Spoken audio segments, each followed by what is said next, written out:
நீ கூறிய கதையையும் அதை பாங்காக எடுத்துரைத்த விதத்தையும் அக்கதைக்கு நீ கூறிய கருத்தையும் கேட்டு பூரித்துப் போனேன். அடியேன் கூட என் குழந்தைகளுக்கு எவ்வளவு எளிமையாகவும் அதே சமயம் அர்த்தபுஷ்டி வாய்ந்த கதைகளை பக்குவமாகவும் குழந்தைகளுக்கு ஏற்ற விதத்திலும் சொல்லியதில்லை. மொத்தத்தில் மாணவனாக வந்த நீ ஆசானாக மாறிவிடுவாய் போலிருக்கிறதே மாறனேர் நம்பி. இப்பொழுது புரிகிறது நம் ஆச்சாரியார் ஏன் உன்னை சிஷ்யனாக தேர்ந்தெடுத்தார் என்று. சுருங்கச் சொல்லி புரிய வைப்பதில் நீ வல்லவன் மாறனேர் நம்பி. தங்கள் திருவாக்கால் அடியேன் பாராட்டப்படுவது பெரும் பாக்கியம் சுவாமி. வாருங்கள் அத்திம்பேர், இப்போதுதான் வந்தீர்களா? ஏண்டா மாதவா, எத்தனை அருமையான கதையை மாறனேர் நம்பி கூறிக்கொண்டிருக்கிறார், நீ கேட்கவில்லையா? இவர் கதை இருக்கட்டும் அக்கா, நீங்கள் பெண் பார்த்து வந்த கதையை முதலில் கூறுங்கள். பார்த்தாயா மேகவல்லி, இதுதான் இவனிடத்தில் எனக்கு அதிருப்தியை ஏற்படுத்துகிறது. என்ன செய்வது, உன் தம்பியாக போய்விட்டான். இவனுக்காக நெடுந்தூரம் சென்று பெண்ணுக்கு அலைய வேண்டியதாக ஆகிவிட்டது. போய் வந்த காரியம் நல்லபடியாக முடிந்ததா அத்திம்பேர்? உனக்கு எதில் ஆர்வம் அதிகமோ அதை உன் அக்காவே சொல்லுவாள்.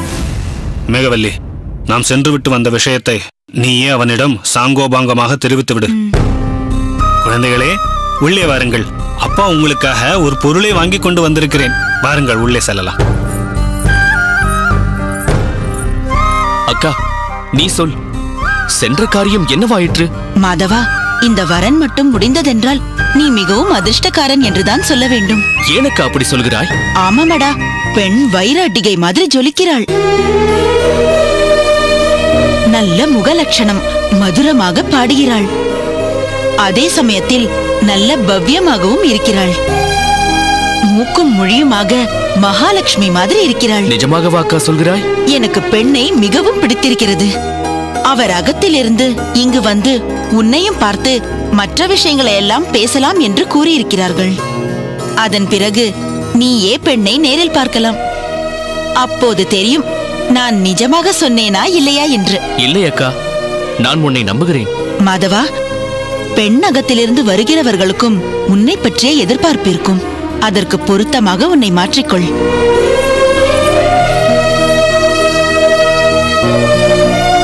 மாதவா, மாதவா. என்ன மாறனேர் நம்பி? என்ன நின்று கொண்டே பகல் கனவா? அதெல்லாம் ஒன்றுமில்லை. புரிகிறது புரிகிறது. எல்லா கனவையும் இப்பொழுதே கண்டுவிடாதே. கல்யாணத்திற்கு பிறகும் கொஞ்சம் மிச்சம் வை.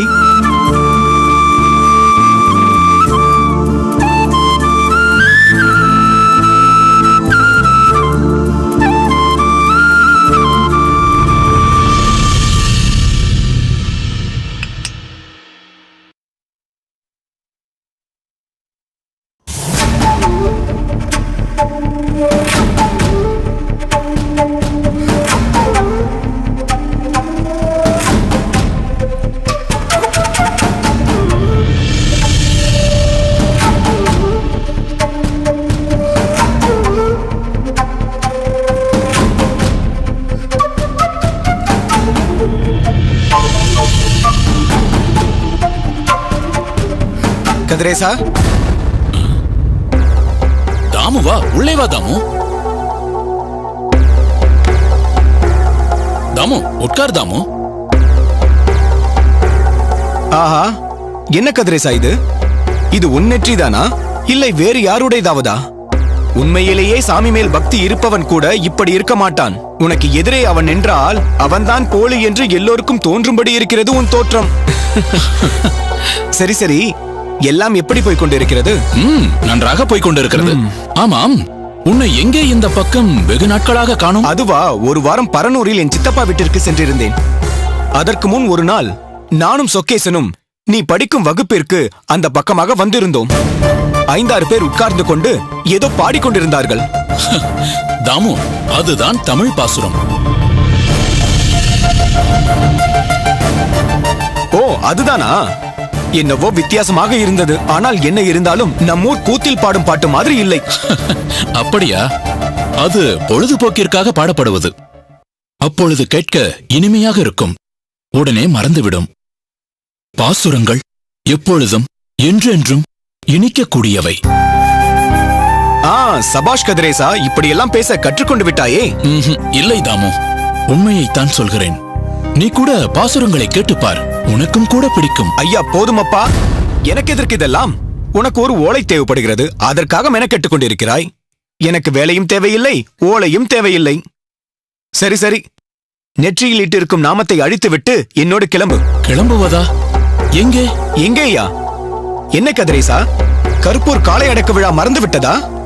ஒரு வாரம் முன்பிருந்தே கருப்பூர் காளை அடக்க விழாவிற்கு போக வேண்டும் என்று சொல்லிக் கொண்டிருப்பாயே. ஆமாம் ஆமாம், என்னவோ தெரியவில்லை.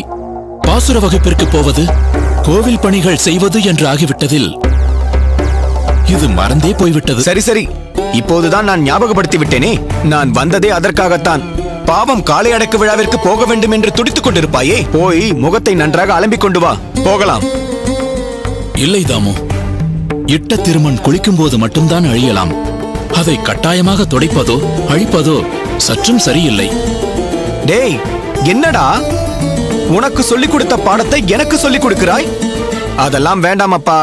சரி, நீ நெற்றியில் நாமத்துடனேயே வா, இப்போது கிளம்பு. இல்லை தாமு, எனக்கு நிறைய வேலைகள் இருக்கிறது.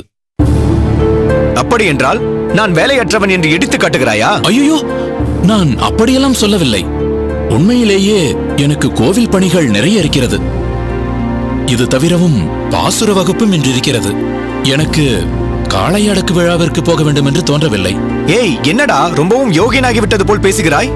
இதெல்லாம் நடிப்புதான். நான் சொன்ன வேஷத்தை போட்டுக்கொண்டு நீ அந்த ராமானுஜனை ஏமாற்றிக் கொண்டிருக்கிறாய், அவ்வளவுதான். ஓலையை வாங்கிய மறுகணமே இந்த வேஷத்தை கலைத்து விடலாம். என்னவோ உண்மையிலேயே பெரிய சாமி பக்தனாகிவிட்டது போல் கதை விடுகிறாயே. போதும் போதும், உன் நடிப்பு, எழுந்திரு போகலாம். இல்லை தாமு, எனக்கு வர தோன்றவில்லை. நீ போய் வா. இதோ பார் கதிரேசா, காளை அடக்கு விழாவை பார்க்காமல் உன்னால் இருக்க முடியாது. பின்னால் மிகவும் வருத்தப்படுவாய். போகலாம் அல்லவா? இல்லை, எனக்கு அங்கு போக வேண்டும் என்று நிச்சயமாக தோன்றவில்லை. இப்போது எனது எண்ணம் எல்லாம் பாசுரங்கள் கற்றுக்கொள்வதும் அந்த பெருமாளுக்கு சேவை செய்வதும் தான். டே கதிரேசா, உழக்கரிசிக்கு நடி என்றால் மரக்கால் அரிசிக்கு நடிக்கிறாயே. போதும், பிரமாதமாகத்தான் நடிக்கிறாய். இப்போது நடிப்பை நிறுத்திக்கொள். காளை அடக்கு விழாவிற்கு போய் நாம் பழையபடி கும்மாளம் அடித்து திரும்பி வந்ததும் நாளை காலையில் மறுபடியும் அரிதாரத்தை பூசிக்கொண்டு நடிக்க ஆரம்பிக்கலாம். இப்பொழுது வா. இல்லை, நான் வரவில்லை. உனக்கு இதில் நாட்டம் இல்லையா? அதுதான் உண்மை. எதையோ செய்ய போய் அது எதுவோ ஆகிவிட்டது என்பார்களே, அதுதான் உன் விஷயத்தில் நடந்துவிட்டது. சரியப்பா யோகிய சிகாமணியே, உன் விருப்பப்படியே பாசுரம் கோயில் என்று இரு. நான் வருகிறேன்.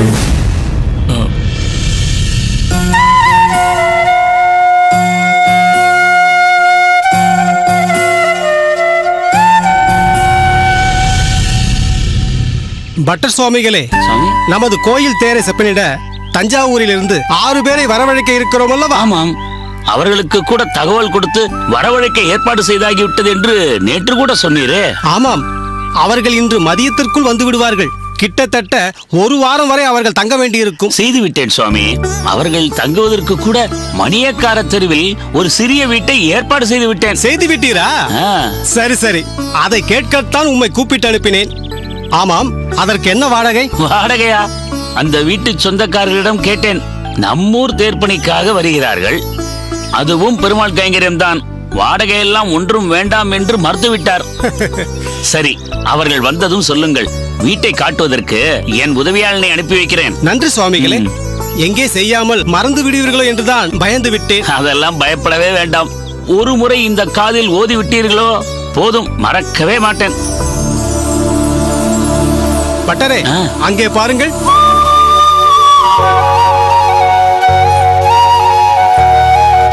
கூரேசனும் அவரது பெற்றோரும் வந்து கொண்டிருக்கிறார்கள். ஆமாம், குடும்ப சகிதமாக வருகிறார்களே. யாருக்காவது ஜென்ம நட்சத்திரமாக இருக்கும். வாருங்கள்.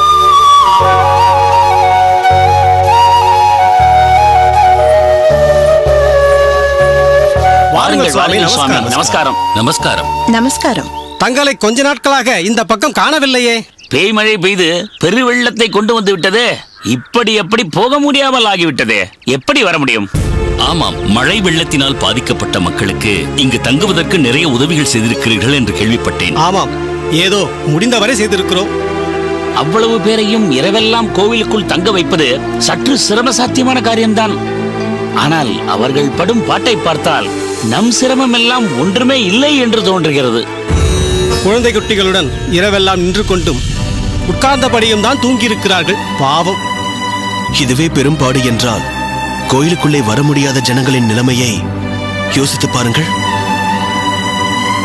இரவெல்லாம் இடுப்பளவு தண்ணீரில் நின்று கொண்டிருந்திருக்கிறார்கள். அதனால் சில குழந்தைகளுக்கு ஜன்னி கண்டு விட்டதாகவும் கூட அங்கு போய் பார்த்துவிட்டு வந்து எங்கள் கணக்கு பிள்ளை கூறினார். உடனே எங்கள் குடும்ப வைத்தியரை அனுப்பி அவர்களுக்கு வேண்டிய மருத்துவ உதவியை செய்ய சொன்னோம். உங்களை பற்றி கேட்கவா வேண்டும்? இலகிய மனம் என்பதற்கு இலக்கணம் அல்லவா தங்கள் குடும்பம்? பட்டரே, உங்களுக்கு ஒன்று தெரியுமா? என்ன? இலகிய மனம் என்று சொன்னீர்களே, அதற்கு ஒரு உதாரணமாக நற்காரியம் ஒன்று அங்கே காதும் காது வைத்தார் போல் நடந்து கொண்டிருக்கின்றது. அது மிக சிலருக்கு மட்டும்தான் தெரியும். என்னது? இவர்களின் பண்ணை மாடுகள் முதுமை அடைந்து விட்ட பின்னாலும் விற்கப்படுவதில்லை. அவைகளுக்கென ஒரு காப்பகம் வைத்து அந்த கால்நடைகளின் கடைசி காலம் வரை எந்த குறையும் இல்லாமல் பராமரிக்கப்படுகின்றன. அப்படியா? ஆஹா, மிக உயர்ந்த எண்ணம் இது. ஆமாம். இன்று தங்களில் யாருக்காவது ஜென்ம நட்சத்திரமா? அதுதான் குடும்ப சகிதமாக வந்திருக்கிறீர்களோ? இல்லை, நாங்கள் வேறு வேலையாக ஏனாத்தூர் வரை வந்தோம். ஆமாம், ஏனாத்தூரில் தானே தங்களுக்கு பெரிய வாழைத் தோட்டம் இருக்கிறது. பாலாற்று தண்ணீரின் உபயம் கண்ணு கெட்டிய தூரம் வரை பசுமை பசுமைதான். அந்த பக்கமாக போகும்போதெல்லாம் பார்த்து கொண்டே போவேன். அந்த நிலத்தை தான் நாங்கள் பார்க்க வந்தோம். பக்கத்தில் சோகத்தூரில் இருப்பவன் தானே அதை குத்தகைக்கு எடுத்திருக்கிறான். குத்தகையை மாற்றி வேறு யாருக்காவது கொடுக்க போகிறீர்களா? இல்லை, விற்பதாக இருக்கிறோம். என்ன சுவாமி இது? அதிர்ச்சியாக இருக்கிறது. எவ்வளவு பெரிய இடம் அது. அதை விற்கும்படி தங்களுக்கு என்ன நேர்ந்து விட்டது? பெருமாளின் புண்ணியத்தில் எங்களுக்கு ஒன்றும் நேரவில்லை. அன்று வெள்ளத்தின் பாதிப்பினால் அவதிப்பட்ட அனைவருக்கும் கோயில் புகலிடம் அளிக்கவில்லையே. கட்டுப்பாடு என்ற பேரில் மண் குடிசையிலும் வானமே கூரையாகவும் வாழ்ந்து கொண்டிருக்கும் சிலருக்கு பத்திரமான இடமான கோயிலுக்குள் வர அனுமதி இல்லையே. நாம் என்ன செய்ய முடியும் தாயே? அது காலம் காலமாக இருந்து வரும் கட்டுப்பாடு. அந்த கட்டுப்பாட்டை மீறி செயல்பட எனக்கு அதிகாரம் இல்லை அம்மா. அப்படி எந்த கட்டுப்பாடும் இல்லாத ஒரு இடத்தை மழை, வெள்ளம், புயல் போன்ற இயற்கையின் பேரிடர்கள் வரும்போது அனைத்து மக்களும் பத்திரமாக தங்க ஒரு மண்டபத்தை கட்டலாம் என்று நாங்கள் முடிவு செய்துள்ளோம். அதற்காகத்தான் ஏனாத்தூரில் உள்ள தன் நிலத்தை விற்பதாக கூரேசன் முடிவு செய்துள்ளார். அடடா, எப்பேற்பட்ட காரியம் இது! செல்வத்தை சேர்த்து வைத்துக் கொண்டே போகும் இந்த நாளில் செல்வத்தை செலவழித்து நலிந்த மக்களுக்கு உதவ நினைக்கும் உங்களை எப்படி பாராட்டுவது? இறைக்க இறைக்க ஊறும் கிணறு போல தங்களின் செல்வம் மேன்மேலும் பெருக பேரருளாளன் திருவுளம் கொள்ளட்டும். அரசாங்கம் செய்ய வேண்டிய காரியம் இது. நீங்கள் உங்கள் நிலத்தை விற்று இதை செய்கிறீர்கள். உலகம் உள்ள வரைக்கும் உங்கள் பெயர் நிலைத்து நிற்கும். பெருமாள் உங்களுக்கு எந்த குறையும் வைக்க மாட்டார். தாங்கள் வரதனை சேவித்து தங்களின் இந்த புதிய முயற்சிக்கு அவரின் ஆசீர்வாதத்தை பெறலாம். வாருங்கள் சுவாமி.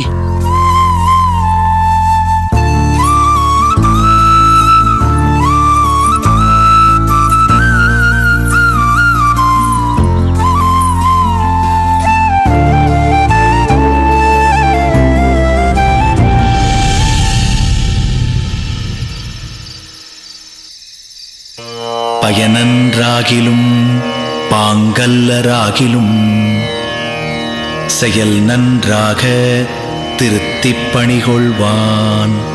குயில் நின்றார் பொழில் சூழ் குருகூர் நம்பி முயல்கின்றேன் உந்தன் மொய்கழற்கன்பையே.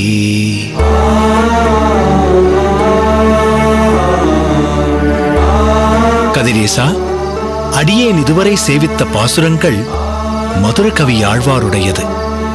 தற்போது கடைசியாக சேவித்தது 10வது பாசுரம். மதுரகவி ஆழ்வாரின் பாசுரங்கள் அனைத்தும் தன் குரு ஆச்சாரியரான மாறன் சடகோபனை குறித்து பாடியது. ஐயா, யார் அந்த மாறன் சடகோபன்? உண்ணும் சோறு, பருகு நீர், தின்னும் வெற்றிலையும் எல்லாம் கண்ணன் என்று எம்பெருமானைத் தவிர வேறொரு விஷயங்களையும் அறியாதவர் மாறன் சடகோபனாகிய நம்மாழ்வார். அவருடைய சிஷ்யரான மதுரகவி ஆழ்வாரின் சிறப்பு என்னவென்றால், சடகோபனைத் தவிர வேறு தெய்வம் நான் அறியவில்லை என்று ஆச்சாரிய பக்தியில் திளைத்து இப்பாசுரத்தை பாடுகிறார். அதை தன் நாவினால் நவிற்று என்ற பாசுரத்தில் தேவு மற்றறியேன் குருகூர் நம்பி என்று குறிப்பிடுகிறார் அவர். இந்த 10 பாடல்களும் 4000 வருகிறதா ஐயா? ஆம் கதிரேசா, இந்த 10 பாடல்களை பல ஆயிரம் முறை ஜபம் செய்துதான் 4000 பாசுரங்களையும் பெற்றார் நாதமுனி ஆச்சாரியர். மதுர கவியின் 10 பாசுரங்கள் இல்லையேல் நமக்கு 4000ம் இல்லை. ஆனால் மதுர கவிகள் தன் 10 பாசுரங்களையும் எம்பெருமானை முன்னிறுத்தி பாடவில்லை, தன் ஆச்சாரியனை முன்னிறுத்தி பாடுகிறார். குரு பக்தியின் மேன்மை எப்படி? குரு பக்தியின் மேன்மை என்னவென்று கூறுங்கள் ஐயா. குருவே நமக்கு பரம்பொருளை அடைய வழிகாட்டுகிறார். இருட்டில் கைவிளக்கு இல்லாமல் எப்படி பயணிக்க முடியாதோ அதுபோல் மோட்சத்தை அடைய அஞ்ஞானம் என்னும் இருட்டு தடையாக உள்ளது. அந்த இருட்டை விரட்ட ஞானம் எனும் ஜோதியை ஏற்றி மோட்சத்திற்கு வழிகாட்டுகிறார் குரு. பகவானை அடைவதே ஆத்மாவின் இறுதி இலக்கு. அனுபவம் என்னும் பாலில் பகவானின் நாமம் என்னும் புரை ஊற்றி நற்சிந்தனை என்னும் மத்தை இட்டு ஆச்சாரியன் அருள் என்னும் கயிற்றால் கடைய பற்றற்ற உள்ளம் என்னும் வெண்ணெய் கிடைக்கும். அந்த வெண்ணெய் மோரில் ஒட்டாது. அதாவது கர்ம பந்தத்தில் ஒட்டாத பற்றற்ற உள்ளமானது நெய் என்ற இறுதியாம் பகவானை அடையும். பயனன்றாகிலும் என்று கடைசியாக ஒரு பாசுரம் பாடினீர்களே, அதன் அர்த்தம் என்ன ஐயா? பிறரை திருத்துவதால் தமக்கு எந்த ஒரு பயனும் இல்லாமற் போனாலும், அவர்கள் திருந்துவதற்கு முயல்வதாக தெரியாமற் போனாலும், தமது செய்கையாலேயே நன்றாக சிக்ஷித்து அவர்களை ஆட்கொள்வதற்காக குயில் ஆரவாரம் செய்யும் சோலைகளாக சூழப்பெற்ற திருநகரி என்னும் தேசத்தில் எழுந்தருளியிருக்கிற ஆழ்வாரே, தேவரீருடைய சிறந்த திருவடிகளில் அன்பு உண்டாவதைக் குறித்தே அடியேன் முயற்சி செய்கிறேன் என்று பாடுகிறார் மதுரகவி ஆழ்வார். அப்படி ஒரு குருபக்தி அவர். குருவின் கருணையை ஒருவன் பெறுவதற்கு எது முதல் படி ஐயா? நம்பிக்கை. தான் அடைந்த குருவை ஒருவன் பூரணமாக நம்ப வேண்டும். அதே சமயத்தில் நாமும் நம்பிக்கைக்குரியவர்களாக இருக்க வேண்டும். அதாவது சீடனின் உள்ளம் தூய்மையாக இருக்க வேண்டும். சத்தியம் தவறாத உத்தமனாக, நேர்மையாளனாக இருக்க வேண்டும். கபட நாடக வேஷதாரியாக, குருவை ஏமாற்றும் குணமுள்ளவனாக இருக்கக்கூடாது.